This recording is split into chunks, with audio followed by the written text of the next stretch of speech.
Pembangunan sektor belia dan sukan, kerajaan negeri peruntuk RM98.06 juta. Perinciannya bersama Suaran Shah di Kota Kinabalu. Teruskan Suaran.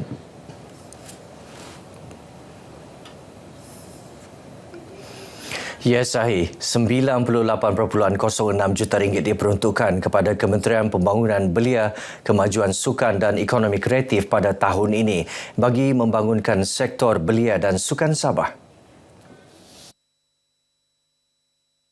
Ketua Menteri Datuk Seri Panglima Haji G. Nor berkata, daripada jumlah itu RM16.75 juta khusus untuk pembangunan modal insan belia serta pemberian geran kepada Persatuan Belia. Manakala RM27.21 juta bagi pembangunan kemajuan sukan. Katanya usaha itu melambangkan komitmen kerajaan negeri untuk membangunkan belia sebagai aset berharga dan peneraju kepimpinan masa depan Sabah. Datuk Haji G berucap pada Majlis Anugerah Sukan Negeri Sabah tahun 2023-2024 di Kota Kinabalu. Dalam pada itu, Ketua Menteri berkata, pembangunan sukan sentiasa menjadi agenda utama kerajaan. Dalam usaha melahirkan lebih ramai anak muda Sabah menjadi atlet berjaya masa akan datang. Justru kerajaan negeri sentiasa memberi dorongan kepada atlet untuk terus meraih kejayaan.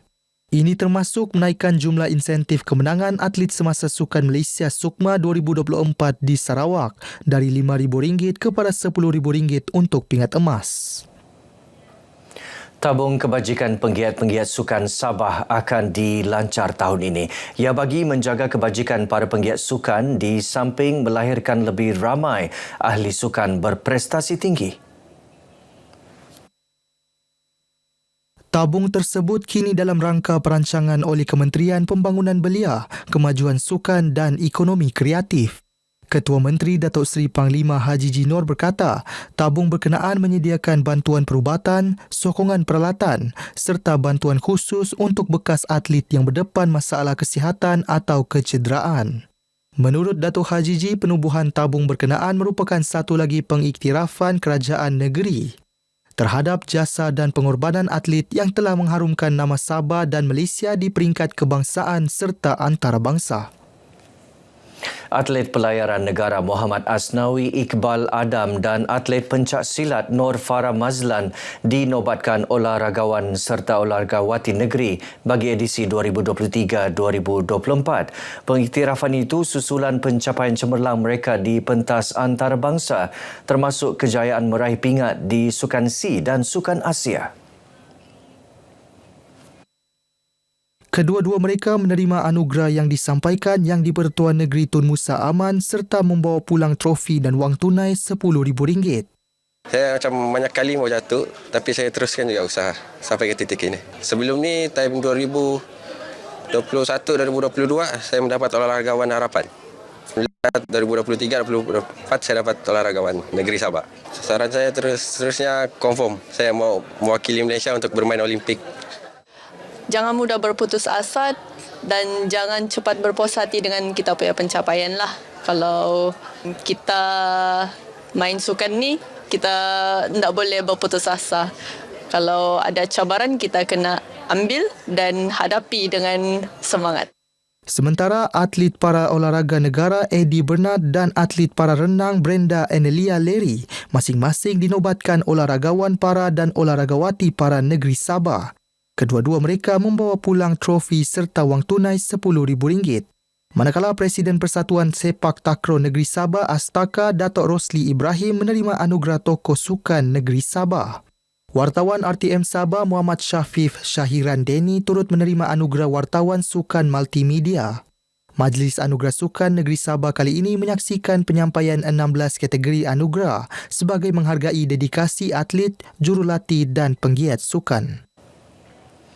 Majlis Anugerah Kecemerlangan Industri Sabah AKIS 2024-2025 menjadi platform utama dalam mengiktiraf sumbangan serta kecemerlangan pemain industri tempatan. Inisiatif itu mencerminkan iltizam kerajaan negeri untuk memperkasa jenama Sabah sebagai industri berdaya saing selain memacu pertumbuhan ekonomi secara mampan dan progresif. Menteri Pembangunan Perindustrian, Keusahawanan dan Pengangkutan Datuk Ewan Benedict berkata, anugerah tersebut berupaya memupuk budaya kerja berkualiti serta menggalakkan penghasilan produk bernilai tinggi yang mampu bersaing di peringkat antarabangsa. Kementerian Pembangunan Perindustrian dan Kawasan Sabah akan terus menyokong keperluan mereka dengan menyediakan dasar dan inisiatif yang bersesuaian. Termasuklah untuk memastikan mereka mendapat sokongan yang bersesuaian untuk membawa produk dan perkhidmatan mereka ke pasaran antarabangsa. Beliau ditemui media selepas merasmikan majlis berkenaan di Ibu Negeri. Anugerah 2 tahunan ini turut berperanan meningkatkan keyakinan pelabur terhadap potensi industri tempatan, selari dengan aspirasi Sabah sebagai negeri perindustrian menjelang 2040. AKIS 2024-2025 bertemakan Moving Towards Excellence, menawarkan 6 kategori penyertaan, merangkumi usahawan IKS serta syarikat tempatan dengan pelbagai skala jualan tahunan. Agenda pembangunan gender di negeri ini terus diperkasa menerusi inisiatif strategik Jabatan Hal Ehwal Wanita Sabah JEHWA. Program pembinaan kapasiti sumber manusia itu turut melibatkan penyertaan 2 pegawai dari Kerajaan Negeri Sarawak. Menurut Menteri Wanita, Kesihatan dan Kesejahteraan Rakyat Datuk Julita Majungki, penyertaan itu dilihat sebagai pengiktirafan terhadap kepakaran Sabah sebagai rakan strategik dalam pembangunan gender. Selain memperkukuh kerjasama antara negeri berasaskan perkongsian ilmu dan dasar, setakat ini seramai 34 pelatih telah ditauliakan sebagai penggerak dasar manakala 16 lagi sedang diperkasa sebagai pelapis strategik. Ia sekaligus mampu menjadikan Sabah sebagai hub rujukan pembangunan gender di peringkat serantau. Datuk Julita ditemui pemberita RTM di Matunggong, Kudat selepas merasmikan program kepekaan gender. Dalam pada itu, kerajaan negeri kini sedang merancang pelaksanaan Gender Focal Point dalam masa terdekat. Inisiatif ini mencerminkan transisi signifikan daripada pengukuhan kompetensi kepada fasa penguatkuasaan dasar yang lebih sistematik selaras dengan keperluan tadbir urus moden. 3 infrastruktur utama bekalan air, elektrik dan rangkaian jalan raya di kawasan Papar akan segera ditambah baik. Ia bagi memenuhi keperluan pembangunan pesat daerah berkenaan. Ahli Parlimen Papar, Datuk Armizan Muhammad Ali berkata, penambahbaikan tersebut perlu dilaksana segera memandangkan Papar kini menjadi tumpuan penduduk sekitar. Langkah memperkukuh kemudahan utiliti tersebut bukan sahaja penting bagi kesejahteraan rakyat, malah menjadi tarikan pelabur luar ke daerah tersebut. Pembangunan ini kena datang seiring dengan kelengkapan infrastruktur juga. Kena air, elektrik, jalan raya, utiliti lain itu kena saling melengkapi. Kalau tidak, isu akan timbul. Itu satu keperluan. Dan tanggungjawab kami adalah untuk kejar, untuk pastikan projek yang sedang berjalan supaya siap mengikut jadual. Yang kedua, melihat lagi apa dia penambahbaikan yang perlu. Beliau berkata demikian selepas melancarkan 52 unit lot kedai Kinarut Pump Avenue di Kinarut. Mengulas mengenai projek komersial tersebut, Datuk Armizan menyifatkan ia sebagai platform strategik bagi usahawan PMKS mengembangkan perniagaan. Selain membuka peluang pekerjaan yang lebih luas kepada belia di kawasan sekitar.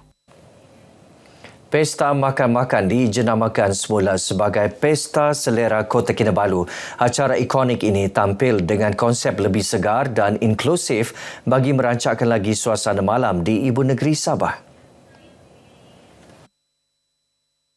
Selain mempromosikan aspek keselamatan dan keindahan bandaraya kepada pelancong, ia menjadi platform kepada peniaga kecil tempatan mengembangkan potensi perniagaan mereka. Menurut Mayor Bandaraya Kota Kinabalu, Dato' Seri Dr. Sabin Samita, penganjuran pesta kali ini dibahagikan kepada 5 zon utama, termasuk zon muda-mudi bagi memberi ruang kepada golongan belia membina jaringan perniagaan. 4 zon lain merangkumi zon makanan barat, artisan, makanan tular dan zon buah-buahan. Dan kita berharap program seperti ini jika ada kesesuaian kita cuba adakan setiap mungkin 2 kali sebulan untuk memberikan peluang. Yang pertama supaya lebih ramai yang mendapat peluang untuk menjalankan perniagaan dan mendapat pendapatan tambahan ataupun sebagai profesion mereka sebagai peniaga. Sebanyak 92 gerai disediakan sepanjang pesta 2 hari ini yang turut diadakan bersempena sambutan ulang tahun ke-26 Bandaraya Kota Kinabalu. Baik saudara, sekian perkongsian dari Negeri di Bawah Bayu. Kembali bersama Sahi untuk lebih banyak perkembangan semasa dalam negara. Salam Malaysia Madani. Silakan Sahi.